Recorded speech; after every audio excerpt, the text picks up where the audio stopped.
헬라인 몇 사람이 예배를 하러 성전에 올라왔습니다. 근데 이 헬라인이라고 특별히 표현하고 있는데, 이 사람들이 예수님을 만나기 위해서 예수님의 제자인 빌립을 찾아와서 청합니다. 선생이요, 우리가 예수를 배우고자 합니다.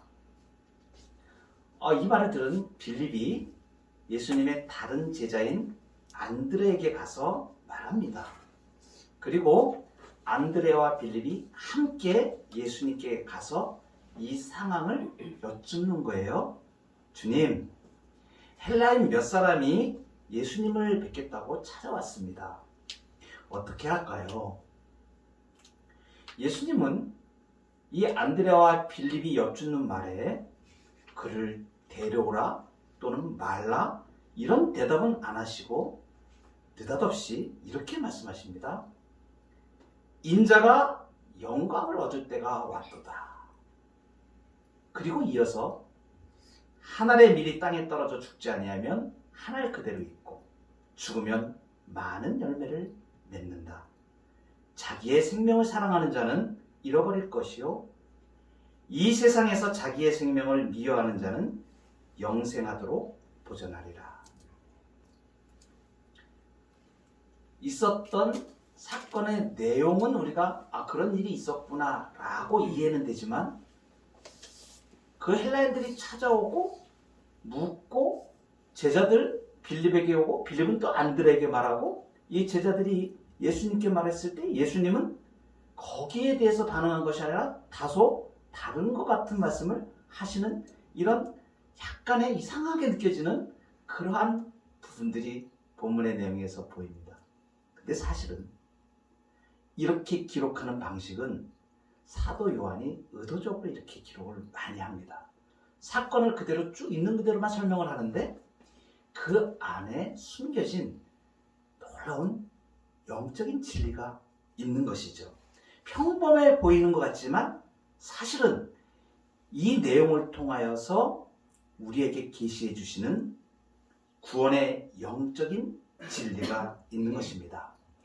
이 깊은 영적인 진리를 오늘 우리가 함께 나누기를 원합니다. 첫 번째 우리가 주목할 사건은 이것입니다. 오늘 말씀을 시작하면서 20절에 보니까 명절에 예배하러 올라온 사람 중에 헬라인 몇이 있다 이렇게 얘기합니다. 이 문장을 그냥 이렇게 받아들이면 그렇구나 이렇게 생각할 수 있어요. 그런데 곰곰이 생각해보면 이상합니다. 이 명절은 어떤 명절이냐면 유월절을 말하는 것이에요. 유월절은 유대인들의 명절입니다. 그런데 헬라인이라고 하는 사람들은 이방인들이에요. 유대인들이 아닙니다. 유대인의 명절인데 이방인들이, 헬라인들이 성전에 와서 지금 예배하겠다고 올라왔다는 것입니다. 이상한 것이죠. 그런데 이 헬라인들이 성전에, 예루살렘에 온 이유가 더 의미심장합니다. 예배하러 왔다. 예배하러 올라왔다는 것입니다. 그러니까 우리가 생각해 볼 때 이 사람들은 유대인들이 아니고 분명히 이방인들인데 이제 하나님을 믿겠다고 이렇게 개종하여 나온 사람들을 우리가 볼 수가 있습니다. 그리고 이방인으로서 경건하게 하나님을 찾고자 하는 사람들입니다. 그런데 결정적으로 이 사람들이 예수님을 뵙겠다고 찾아온 것입니다. 예수님께 무슨 따질 것이 있어서 왔겠습니까?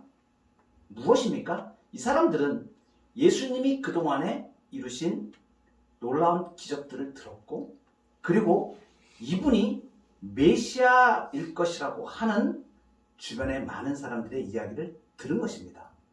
그 많은 이야기들을 듣고 이분이 메시아신 것이 확인되어지고 그분의 말씀을 듣고 많은 사람들이 이 예수님의 가르침을 받는다고 하니까 우리가 정말 하나님을 잘 섬기려면 이 예수 그리스도를 만나서 예수님의 말씀을 들어야 되겠다, 이렇게 찾아온 사람들인 것입니다. 그런데 오늘 본문은 딱 이게 처음에 시작하면서 배경 자체가 조금 헬라인들이 이렇게 부각되는 배경을 보여줍니다. 하필이면 이 사람들이 그냥 예수님께 찾아와서 예수님 이렇게 할 수도 있잖아요. 예수님을 만나러 직접 가거나 이럴 수도 있는데 또 아주 독특하게 오늘 표현하는 것이 특별히 빌립을 찾아와서 처음에 이야기를 합니다. 이 예수님을 찾아온 지금 헬라인들이 이렇게 왔다고 하는데 이 사람들 헬라인이라는 것을 지금 부각시키기 위하여 요한이 그때 있었던 일을 다 기억하면서 특별히 제자 중에 빌립과 안드레를 통하여 예수님께 이 헬라인들이 보고되어지는 상황을 기록을 해주고 있는 거예요. 무슨 얘기냐면 이 빌립은 이름이 빌리포스라 그래가지고 이 이름 자체가 헬라식 이름입니다. 그리고 빌립은 어디 사람이냐면 갈릴리 베세다 사람이에요. 이 빌리포스라고 하는 빌립이라는 이 이름은 당시에 헬라 제국을 이루었던 알렉산더 대제의 아버지의 이름하고 똑같습니다. 이게 에마가라는 뜻인데 말을 사랑하는 사람 이런 뜻이에요. 뜻 자체가. 알렉산더 대제의 그 아버지의 이름이 빌립이었습니다. 그러니까 헬라인들은 빌립이라는 이름이 굉장히 익숙한 겁니다. 그래서 이 헬라인들이 헬라식 이름을 가진 빌립을 찾아와서 예수님을 뵙고자 한다고 청했을 것으로 봅니다. 빌립은 이 예수님께서 이방인들과 말씀을 나누실지 어떠실지 잘 판단이 잘 안 되는 상황이었던 것 같아요. 그래서 안드레에게 이렇게 물어보는데 안드레라는 사람도 이 안드레라는 이름 자체도 역시 헬라식 이름입니다. 이 두 사람은 다 수로보니게로 알려진 고대 근동의 헬라 지역 가까운 베세다 출신 사람들입니다. 특이하죠? 유대인의 명절인데 헬라인들이 예배드리러 왔고 그 사람들이 예수님을 찾아왔는데 빌립과 안드레를 만나서 했다는 것을 이렇게 부각시키고 있습니다. 이렇게 오늘 본문 곳곳에서는 헬라인들이 예수님을 찾아온 일이 매우 중대한 일인 걸 지금 부각시켜서 말씀해 주고 있는 것이죠. 이렇게 헬라인들을 부각시키는 그 의미가 무엇일까? 그것은 이 사건에서 예수님이 대답하신 그 대답에서 답이 있습니다. 예수님은 지금 이 안드레와 빌립이 보고를 하니까 그래? 그 헬라인들이 나를 뵈러 왔다고? 그래? 그러면 이를 데려와. 이렇게 말씀하지 않으셨습니다. 또는 지금은 때가 좀 아직 내가 바쁘니까 나중에 오라 그래. 뭐 이렇게 말씀하신 것도 아닙니다. 수용하신 것도 아니고 거절하신 것도 아니고 완전히 다른 말씀을 하세요. 그 말씀이 23절에 있는 말씀입니다. 인자가 영광을 얻을 때가 왔도다. 아멘. 갑자기 예수님은 때가 왔다 이렇게 말씀합니다. 그러니까 지금 예수님은 초점이 지금 어디에 있냐면 이방인들이 예수님을 찾아온 이 때가 지금 예수님께서는 자신의 사명을 이룰 때가 되었다라고 지금 말씀하시죠. 놀라운 일이죠. 무슨 말씀이냐면 지금 이 사건은 보통의 사건이 아니고 지금까지 역사에 없었던 하나님의 구원의 역사의 전환점이다라는 것을 예수님의 말씀을 통하여 말씀하시는 것이죠. 그동안에는 유대인들로 대표되는, 그러니까 이스라엘이라는 민족과 나라, 그 사람들을 모델로 구원에 이르는 방법을 하나님이 계시하여 주셔왔습니다. 그것을 우리가 구약시대라고 얘기합니다. 그러니까 이스라엘 백성들은 자신들만이 하나님의 택한 백성이라고 잘못 생각했던 것이죠. 그런데 예수님은 지금 이 모든 사람들이 유대인들이 생각하기에는 그 유대인들을 통하여서만 구원이 이룰 것이다 라고 이렇게 그 민족과 나라를 모델로 삼으셨던 이거를 지금 예수님께서는 이제 바야흐로 하나님께서 택하신 모든 백성의 구원이 이룰 때가 되었다라는 말씀을 지금 말씀하시는 것입니다. 무엇입니까? 헬라인이든 유대인이든 이방인이든 하나님이 택하신 아멘. 구원하시기로 선택하신 모든 백성에게 이제 구원이 적용되고 실행될 때가 되었다. 예수님의 이 말씀은 역사적인 전환을 시사하는 선언인 것입니다. 구원은 애초부터 이스라엘 백성들에게만 주어진 것이 아닙니다. 그것을 어디서 보면 알냐면 이스라엘 백성들은 자기들의 선민 사상에 의해서 하나님은 우리를 특별한 민족으로 선택하셨다. 그 증거가 무엇이냐? 우리의 조상 아브라함을 불러서 하신 거다 이렇게 이야기를 합니다. 그런데 이것은 대단히 오해를 하는 것입니다. 하나님께서는 분명하게 애초부터 모든 민족들을 구원하시겠다고 선언하셨습니다. 그것이 명확하게 창세기 12장 3절에 아브라함에게 말씀하시는 부분에서 나옵니다. 땅의 모든 족속이 너를 인하여 복을 얻을 것이니라. 이스라엘 민족만 이게 아니고 땅의 모든 족속이 너를 인하여 복을 얻을 것이다. 그러니까 하나님은 분명히 구원의 복이 이스라엘만이 아닌 모든 사람에게 적용될 것을 처음부터 밝히신 것이죠. 그러니까 아브라함이라는 조상에게서 시작된 이스라엘, 이 사람들이 자기들의 조상이라고 하기에는 아브라함은 그들만의 조상이 아니고 모든 오고 오는 세대에 구원받을 영적 후손, 영적 이스라엘, 곧 교회를 상징하는 것입니다. 그러니까 이스라엘 그 민족만이 선민이었던 것이 아닙니다. 창세기 12장에 나온 이 말씀을 로마서에서는 명확하게 아주 대놓고 이렇게 얘기합니다. 아브라함은 우리 모든 사람의 조상이다. 이렇게 지금 로마서 4장 16절에 선언하고 있고요. 17절에는 내가 너를 많은 민족의 조상으로 세웠다. 그러니까 아브라함에게 많은 민족의 조상으로 세웠다고 공포하십니다. 내가 너를 많은 민족의 조상으로 세웠다. 아브라함이 바랄 수 없는 중에 바라고 믿었으니 이는 네 후손이 이와 같으리라 하신 말씀대로 많은 민족의 조상이 되게 하려 하십니다. 지금 이방인 헬라인들이 예수님을 뵙겠다고 찾아온 6월절 그때에 예수님은 이걸 말씀하시는 거예요. 아브라함에게 약속되었던 모든 백성을, 하나님의 모든 선택한 백성을 구원하실 그 때가 지금 왔다. 그것이 예수 그리스도로 인하여 성취된다는 것을 선언하신 것입니다. 인자가 영광을 얻을 때가 왔다. 예수님이 그 구속의 사명을 이루시는 그 타이밍이 지금 왔음을 선언하신 것입니다. 여러분, 예수님의 이 선언으로 지금 우리가 예수님의 구원을 받게 된 것입니다.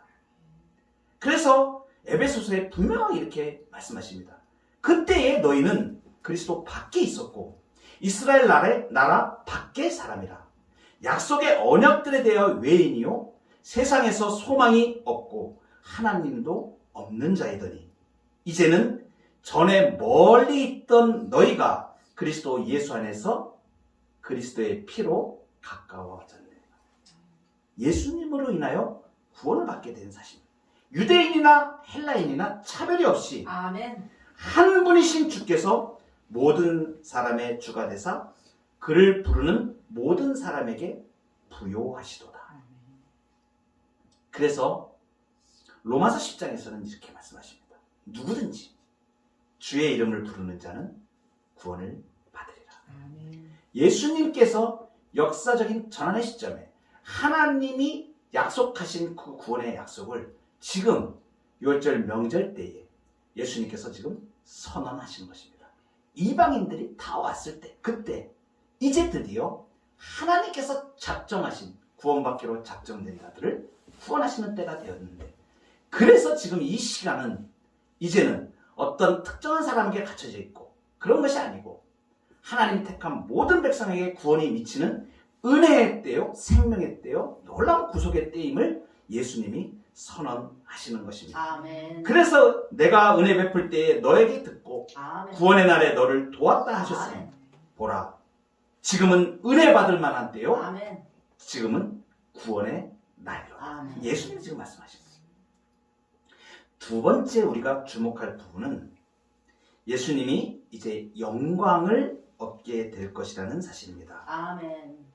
예수님은 헬라인들이 찾아왔다는 소식을 듣고 인자가 영광을 얻을 때가 왔도다 이렇게 말씀하셨습니다. 영광을 얻을 때가 왔다. 영광이 무엇입니까? 영광은 국어사전에 찾아보면 빛나고 아름다운 영예 이렇게 표현됩니다. 풀어서 이야기하면 남이 하지 못할, 감히 어떻게 하지 못할 일을, 어려운 일을 이렇게 해냈을 때 그것을 통하여서 받는 영예를 말합니다. 예를 들어 말씀드릴게요. 일본에서 그런 일이 있었죠. 우리 한국인인데 젊은 친구가 어떤 사람이 지하철에 치일 만한 상황에서 얼른 뛰어 들어가 가지고 그 사람을 구해낸 젊은 한국인 뉴스에 한번 나왔었죠. 감히 기차가 달려오고 있는데 거기에 뛰어내릴 생각을 아무도 하지 못하는데 이 사람이 뛰어내려 가지고 사람을 구원해냈습니다. 그랬을 때 사람들이 전부 다 박수를 칩니다. 와, 잘했다. 그러니까 감히 누가 하지 못할 이 일을, 아주 어려운 일을 이렇게 해냈을 때 그 사람에게 칭송을 돌리는 거예요. 아, 잘했다. 박수 박수 박수 이렇게 하잖아요. 이것을 풀어서 제가 지금 영광이라는 표현을 이렇게 이해하기 쉽도록 말씀드린 것인데 이것을 이렇게 생각하시면 됩니다. 그러니까 아무도 하지 못하는 일, 그 일을 하게 되면 우리가 전부 다 입이 떡 부러지게 놀라는 거죠. 어떻게 저런 일을 할 수 있지? 어떻게 저런 일을 해? 와, 이렇게 하는 거예요. 근데 하나님에 대하여, 예수님에 대하여 영광을 받으실 때가 되었다. 이것은 예수님이 하신 일, 하나님이 그 하시는 일, 그것이 모든 사람이 보기에 와, 아무도 못할 일을 하셨습니다. 이렇게 하는 거예요. 하나님이 이루신 영광이 무엇인가? 영광스러운 일이 무엇인가? 세상에서 인간으로서는 아무도 할 수 없는 일, 죄와 사망을 정복하시고 모든 사람들을 예수님의 십자가의 피로 구원하신 이 일보다 온 인류 역사상에 더 뛰어난 일은 없습니다. 그래서 우리가 예수님의 영광, 하나님의 영광을 칭송합니다. 하나님 이 일은 아무도 이룰 수 없는 일이에요. 아무도 죄와 사망에서 사람을 구할 수 있는 그런 사람은 없습니다. 그런데 하나님은 이 일을 하셨군요. 하나님 영광. 예수님 이 일을 하셨군요. 이게 영광이에요. 영광을 얻으시는 거예요. 근데 예수님의 영광은 가장 큰 영광은 딱 하나입니다. 하나님의 말씀에 그대로 순종하여서 어린 양이 되셔서 당신의 목숨을 버리심으로 십자가에서 당신의 백성들을 구해내신 것. 그래서 이 일이 너무나 위대합니다라고 영광을 칭송을 이렇게 올려드립니다. 이것이 예수님의 영광입니다. 쉽게 말씀드리느라고 제가 풀어서 말씀을 드렸는데 그 뜻이 좀 이렇게 추상적인 이 명사가 마음속에 꽉 잡히시도록 하기 위해서 제가 이 말씀을 드렸습니다. 그런데 이 내용을 생각하면서 앞으로 성경을 보실 때 요한복음을 보면 영광이 굉장히 많이 나옵니다. 이러한 뜻으로 다시 한번 성경을 보게 되면 아, 이게 그 뜻이었구나라는 것을 우리가 알게 되죠.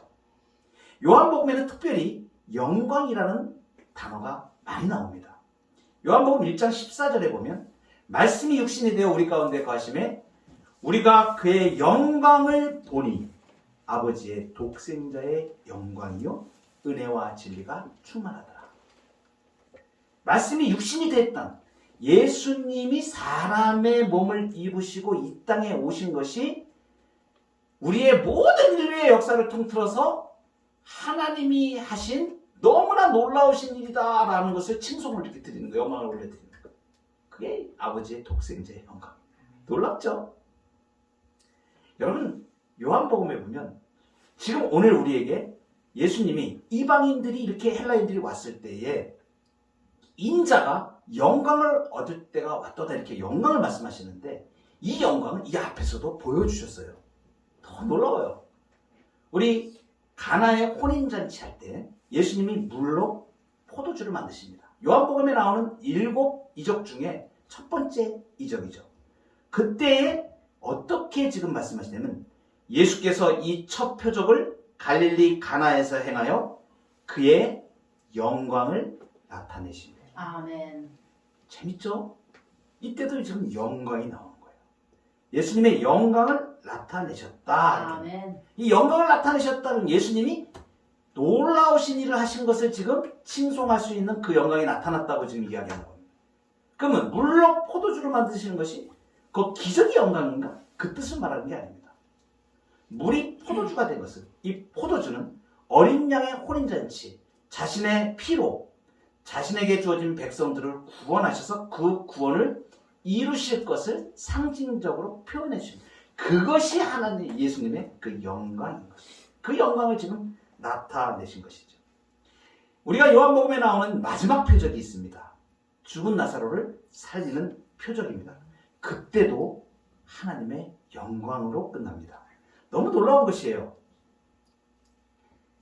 마르다와 마리아가 자기 오라버니 나사로가 죽을 병에 들었을 때 예수님께 사람을 보냅니다. 오셔서 고쳐주시기를 바라는 것이에요. 그때 예수님이 그 내용을 딱 듣고 말씀하신 것이 이 말씀입니다. 요한복음 11장 4절에 예수께서 들으시고 이르시되 이 병은 죽을 병이 아니라 아멘. 하나님의 영광을 위함이요. 아멘. 뭐예요? 이 사건을 통하여 하나님이 지금 아무도 하지 못하는 그러한 놀라운 영예를 받으실 일을 하실 것이다라는 것을 말씀하시죠. 아멘. 이 하나님의 영광이 그 다음에 예수님께서 이렇게 말씀하시죠. 나사로에게 가서 돌을 옮겨 놓으라. 그 죽은 자의 누이 마르다가 이르되 주여 죽은 지가 나흘이 되었음에 벌써 냄새가 납니다. 예수께서 이르시되 내 말이 네가 믿으면 하나님의 영광을 보리라. 아멘. 이것도 영광이 나오죠. 이게 뭐예요? 죽은 자를 살리신 것은 죽음의 십자가로 예수님께서 이제 십자가를 지시고 그리고 부활로 승리하실 것을 지금 그 하나님의 위대한 일을 그 영광을 지금 예시하는 것이다라는 것을 지금 말씀해 주고 있는 것입니다.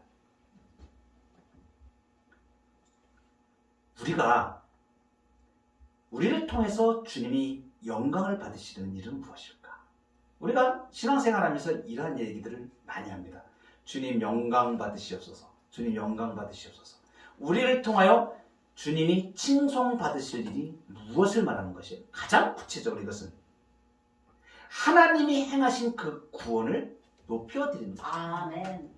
우리 신자들이 하나님 이 위대한 일을 하셨습니다. 이 구원을 행하셨습니다. 아멘. 예수님 십자가 지셨습니다. 아멘. 이러한 것을 찬양할 때에 주님이 우리를 통하여 영광 받으십니다. 아멘. 우리가 무슨 어떤 선한 일을 하고 물론 그것들을 통해서도 하나님께서는 우리에게 은총을 내려주십니다. 그러나 기본적으로 가장 중요하게 영광이라는 것, 그것은 뭐냐면 하나님의 성품, 하나님의 속성이 그대로 드러난 일들, 그리고 하나님이 하나님 되심을 나타낸 것을 그대로 올려드리는 것을 영광이라고 합니다. 그러니까 우리가 하나님 앞에 영광을 올려드린다는 것은 주님이 나의 주가 되십니다. 아멘. 하나님이 주인이 되십니다. 아멘. 나를 구원하셨습니다. 아멘. 이렇게 고백하고 그 은혜와 진리를 진심으로 내가 깨닫고 그 예수님의 말씀 앞에 순종하고 복종하는 자로 사는 것.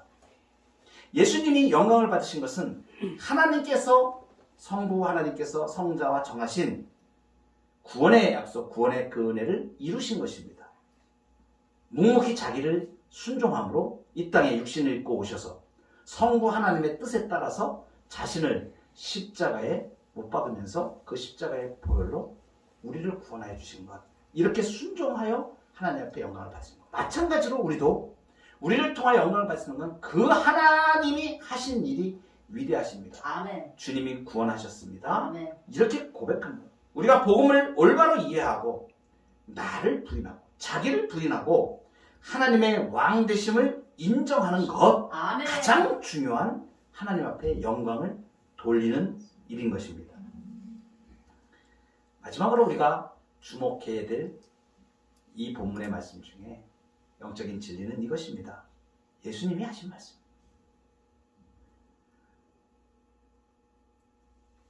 본문에는 나타나 있지 않습니다.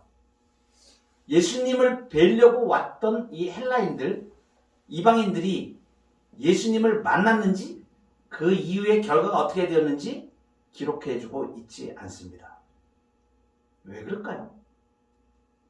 그 이방인들은 지금 바로 우리라는 것을 상징적으로 요한이 지금 말해주고 있는 거예요. 이 본문에서 말씀하고 있는 것은 예수님을 찾아뵈려고 예수님 만나고 싶어요.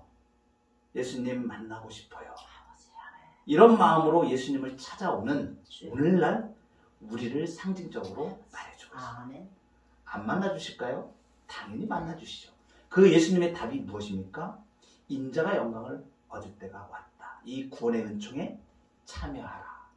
이 구원이 너에게 임하였다.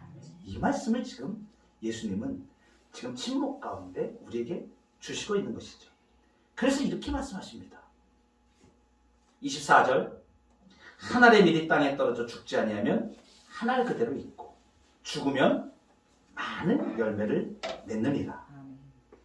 자기 생명을 사랑하는 자는 잃어버릴 것이요 이 세상에서 자기의 생명을 미워하는 자는 영생하도록 보존하리라. 한 알의 밀이 땅에 떨어져 죽지 아니하면 한 알 그대로 있고 죽으면 많은 열매를 맺느니라. 이 구절은 많은 사람들이 희생과 헌신을 말하는데 많이 사용합니다. 그런데 사실 이 말씀은 단순하게 희생과 교훈을 주는 그런 부분을 훨씬 뛰어넘어서 복음의 메시지를 담고 있는 것입니다. 이 하늘의 미랄이 누구예요? 예수님. 예수님이 이제 십자가에 죽으실 것을 지금 말씀합니다. 어떻게 죽으실 것인지. 우리의 헌신과 희생이 아니라 예수님의 구원으로, 예수님의 십자가의 죽으심으로 우리가 구원을 받게 되는 진리를 우리에게 말씀해 주시는 것입니다. 유대인이나 헬라인이나 가릴 것 없이 하나님의 구원에 이르는 유일한 길은 율법도 아니고 아멘. 구약에서 있었던 제사도 아니고 아멘. 오직 예수 그리스도의 십자가 죽음으로만 가능하다는 것을 지금 한 알의 밀이 죽으면이라고 지금 예수님이 말씀하시는 것입니다. 이어서 자기의 생명을 사랑하는 자는 잃어버릴 것이고 이 세상에서 자기의 생명을 미워하는 자는 영생하도록 보존하리라. 이 말씀은 두 가지가 지금 크게 대비가 되어 있습니다. 첫 번째는 자기의 생명이라, 똑같은 생명이라는 단어가 나오는데 자기의 생명에 해당하는 것이 있고요. 뒤에 영생하도록 보존하리라는 영생이 나옵니다. 이 두 가지가 생명이라는, life라는 그 번역으로는 동일하게 나오지만 원문의 뜻으로는 다릅니다. 무엇을 말하냐면 이 앞에 얘기한 자기의 생명을 사랑하는 자, 이 세상에서 자기의 생명을 미워하는 자, 이렇게 되는 거죠. 자기의 생명, 이것은 뭐냐면 자기 자아를 말합니다. 하나님 없는 부패한 자아를 말하는 것이에요. 사람들은 그것을 의지하여 살기를 원하고 자기 뜻대로 살기를 원한다는 것이죠. 그런데 자기의 생명을 사랑하는, 자기 자아를 사랑하는 것을 내려놓고 자기 자아를 미워하고 이제 예수님으로 채우는 것이죠. 내 뜻을 예수님의 뜻에 복종시키는 것을 말합니다. 그랬을 때 신적인 생명, 영생을 누리게 된 것을 말합니다. 모든 소원과 우리의 욕망 전부를 포함한 인격, 이 전체, 이 자아를 예수님 앞에 내려놓고 그 예수님의 생명을 받아 주님께 복종하며 주님의 은총으로 살아가는 저와 여러분 되기를 주의 이름으로 축복합니다. 아멘.